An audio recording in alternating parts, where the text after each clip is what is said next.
اعوذ باللہ من الشیطان الرجیم بسم اللہ الرحمن الرحیم قل ان صلاتي ونسكي ومحياي ومماتي لله رب العالمين لا شريك له وَبِذَلِكَ أُمِرْتُ وَأَنَا أَوَّلُ الْمُسْلِمِينَ۔ اے نبی صلی اللہ علیہ وسلم، ان لوگوں سے کہہ دیجئے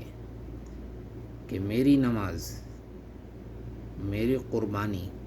قربانی یعنی جو بھی جانور میں ذبح کروں، چاہے وہ قربانی میں ہو، حج میں ہو یا ویسے ہی عام دنوں میں ہو، میرا جینا مرنا یہ سب اللہ رب العالمین کے لیے ہے، جس کا کوئی شریک نہیں، اور اسی کا مجھے حکم دیا گیا ہے، اور میں سب سے پہلا اللہ کا فرما بردار ہوں،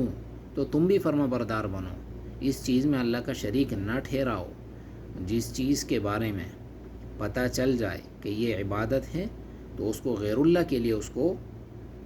غیر اللہ کو اس میں شریک نہ ٹھہراؤ اللہ کے ساتھ۔ نماز صرف اللہ کے لیے پڑھو، اس میں ریاکاری بھی نہیں ہونی چاہیے۔ اسی طرح جانور ذبح کرنا ہے تو صرف اللہ کے تقرب کے لیے ذبح کرنا ہے۔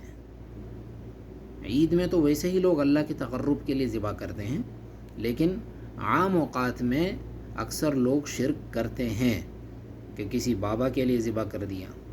کسی کے مزار پہ ذبح کر دیا، میں نے نظر مانی ہے یہاں پر مجھے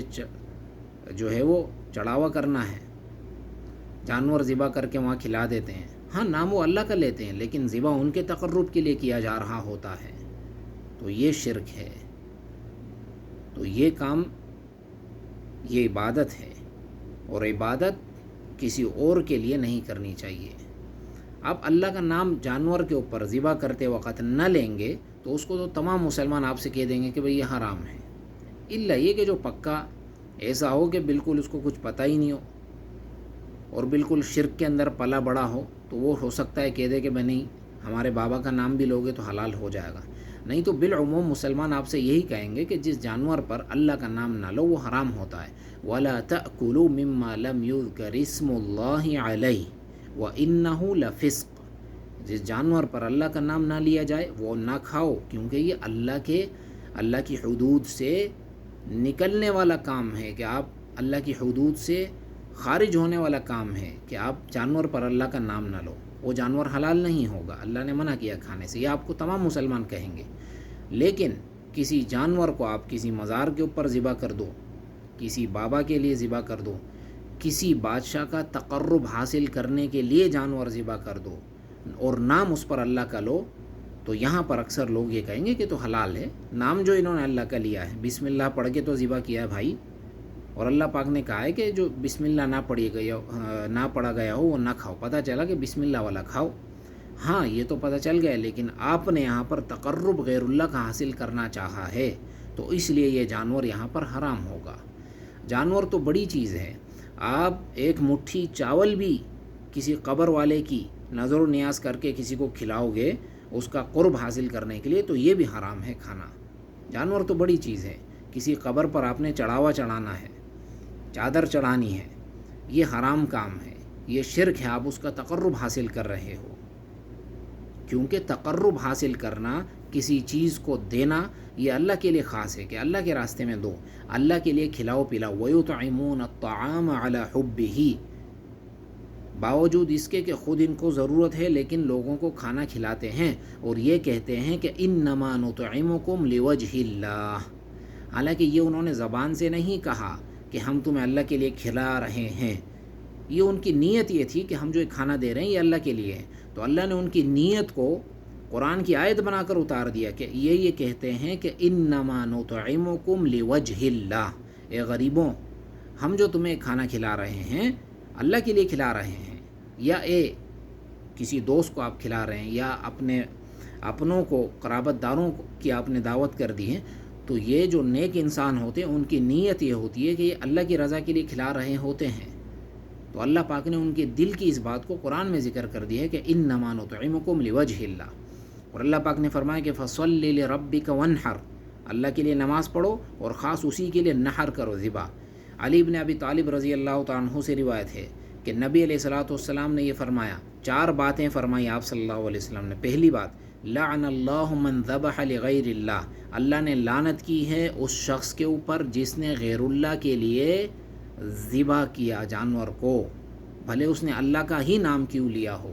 بھلے اس پر بسم اللہ پڑھے، لیکن وہ جانور چونکہ غیر اللہ کے تقرب کے لیے ذبح کیا گیا ہے، وہ چاول، وہ حلیم، وہ دیگ غیر اللہ کا تقرب حاصل کرنے کے لیے کھلائی پلائی جا رہی ہے، تو وہ آپ نے نہ کھانا ہے نہ پینا ہے۔ حسین کے تقرب کے لیے شربت پلایا جا رہا ہے، اس کے نزدیک ہو جائیں گے تو یہ ہماری سفارش کر دے گا، بھائی اسی لیے ہم کھلا رہے ہیں، یہ اس کی نیاز ہے وغیرہ وغیرہ، یہ چیزیں نہیں کرنی چاہیے، شرک کے زمرے میں آتی ہیں۔ لعن اللہ من لعن والدی، اللہ پاک نے لعنت کی ہے اس انسان پر جو اپنے والدین پر لعنت کرتا ہے۔ لعنت کا مطلب یہ کہ اللہ نے اپنی رحمت سے اس کو دور کر دیا ہے۔ اپنے والدین پر انسان کیسے لعنت کرتا ہے کہ آپ کسی دوسرے کے والد پر لعنت کریں گے تو وہ آپ کے والد پر لعنت کرے گا۔ لعن اللہ من آوى محدثا، بدعتی انسان کو جو پناہ دے گا اللہ نے اس پر بھی لعنت کی ہے۔ بدعتی سے مراد سارے بدعتی ہیں، اور یہ بھی مراد ہے کہ کسی کے اوپر حد واجب ہو چکی ہے، شرعی حد، اور آپ نے اس کو پناہ دے رکھی ہے کہ کہیں اس کو کوئی پولیس پکڑ نہ لے، اس کو سزا کہیں نہ مل جائے، آپ نے اس کو چھپایا ہوا ہے، یہ ایسے شخص پر اللہ نے لعنت کی ہے۔ لعن اللہ من غیر منار الارض، یہ صحیح مسلم کی حدیث ہے، یہ اللہ نے اس شخص پر لعنت کی ہے جو زمین کی نشانیوں کو وہ خراب کرتا ہے۔ ایک آپ کی زمین ہے اور ایک آپ کے پڑوسی کی زمین ہے، درمیان میں نشانی لگی ہوئی ہے، پتھر لگے ہوئے ہیں، آپ نے رات میں آ کر اپنے والے سائڈ سے پتھر تھوڑے ادھر کر دیے کہ اس کی زمین آپ کے حصے میں آ جائے، اللہ نے ایسے شخص پر لعنت کی ہے۔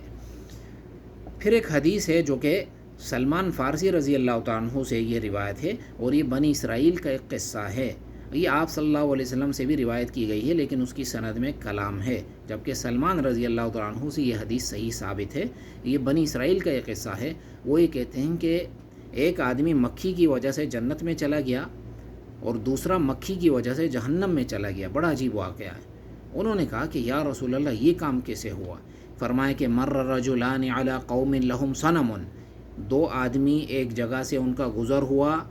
وہاں پر ایک قوم بیٹھی ہوئی تھی، ان کا ایک بت تھا، لا یجوزہ احد حتی یقرب لہ شیئا، جو بھی وہاں سے گزرتا وہ کہتے کہ کچھ نہ کچھ چڑھا کے جاؤ، جبھی یہاں سے گزرنے دیں گے، نہیں تو گزرنے نہیں دیں گے، چڑھاوا کرو یہاں پر۔ تو ایک سے انہوں نے کہا کہ قرب، آؤ چڑھاوا چڑھاؤ۔ اس نے کہا کہ ما عندی شیء اقرب، میرے پاس بھلا کیا ہے کہ میں چڑھاوا چڑھاؤں، میرے پاس تو کچھ بھی نہیں ہے۔ یعنی اس نے ارادہ یہ تھا کہ اگر کچھ ہوتا تو بھائی میں چڑھا دیتا، لیکن ہے ہی نہیں کچھ، یعنی شرک کا ایک ارادہ تو ہو گیا نا اس کا کہ بھائی ہوتا تو چڑھا دیتا، لیکن اس نے کہا کہ ہے ہی نہیں میرے پاس۔ تو انہوں نے فرمایا کہ قرب ولو ذبابا، ایک مکھی کا ہی چڑھاوا چڑھا دو۔ اس نے ایک مکھی پکڑ کے چڑھاوا چڑھا دیا، انہوں نے اس کا راستہ چھوڑ دیا، وہ شخص جہنم میں چلا گیا۔ دوسرے شخص سے انہوں نے فرمایا کہ قرب، آؤ تم بھی چڑھاوا چڑھاؤ۔ اس نے کہا کہ ما کنت لأقرب لأحد شیئا، میں اللہ کے علاوہ کسی کے لیے چڑھاوا نہیں چڑھاتا۔ فقتلوا، تو انہوں نے اس شخص کو جو ہے فضربوا عنقہ، اس کی گردن انہوں نے مار دی، فدخل الجنہ، وہ آدمی جنت میں چلا گیا۔ تو یہ بڑی عجیب حدیث ہے۔ مکھی کی بھلا اوقات کیا ہے؟ یعنی مشرکین جو ہیں، جو بت کو ماننے والے ہیں، وہ اتنے بت ہو یا مزار ہو، ان کو بھی پتہ ہے کہ در حقیقت مسئلہ مکھی کا نہیں ہے، مکھی اور بکری اور جانور کا، گائے وغیرہ کی چڑھاوے کا مسئلہ نہیں ہے۔ مسئلہ کس کا ہے کہ آپ کے دل میں ہمارے اس معبود کی تعظیم ہے یا نہیں ہے، یہ مسئلہ ہے۔ تو اس نے جب مکھی کا چڑھاوا چڑھا دیا تو انہوں نے پتہ چل گیا ان کو کہ ہاں یہ